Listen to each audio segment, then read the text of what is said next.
Some people looked at this and this guy's doing some kinky singing, but they looked like shit. And why did they look like shit? Is because they didn't concentrate.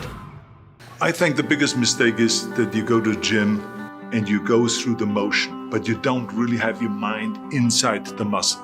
So when you do a bicep curl, I can't just stand there like this. Yeah, you can. I've seen the guys training with me also 4 hours a day, 5 hours a day, but they look like shit. And why did they look like shit? Is because they didn't concentrate. They did the same exercise, but they stood like this and then they looked sideways, kind of like they were bored.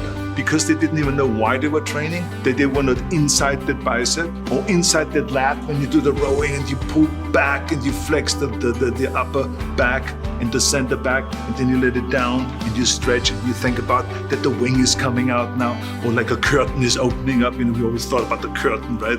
This is when we did our lat spread. So you got to think about those things. When you do calf raises, and I do my donkey calf raises, I got to be inside the calves and to make them split, make them open up when there's guys sit on top of it. You know, first 3 guys, then I have 1 guy jump off, and then 2 guys, then I have another guy jump off, then there's 1 guy left on my back sitting and doing donkey raises. You know, some people looked at this and this guy's doing some kinky singing. But anyway, there was something else that was really strange. They didn't know what we were doing.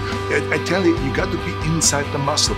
The same is when you do chest. I mean, when I'm finished with the bench press, immediately I step in front of the mirror and I flex. I hit the shot. I want to see everything, how it works, right? And the same is with the cable crosses. When you do afterwards cable crosses, I want to always see what happens. And therefore, it goes to another subject, which is posing.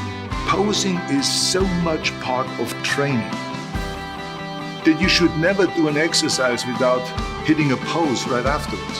When you do a chest exercise, why not do a chest exercise, a chest pose, or a most muscular pose?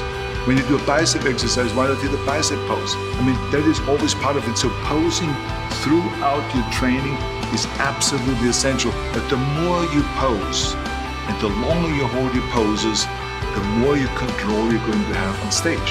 And this is why so many of the bodybuilders are having a difficult time on the stage to pull in their stomach. They have a difficult time to have the energy to go through a 1 hour pose off. Then they're wiped out and their stomach is hanging out, they're walking around. How can I vote for this guy to be the winner of the Arnold Classic or to be the winner of the Mr. Olympia when he cannot even handle a pose off?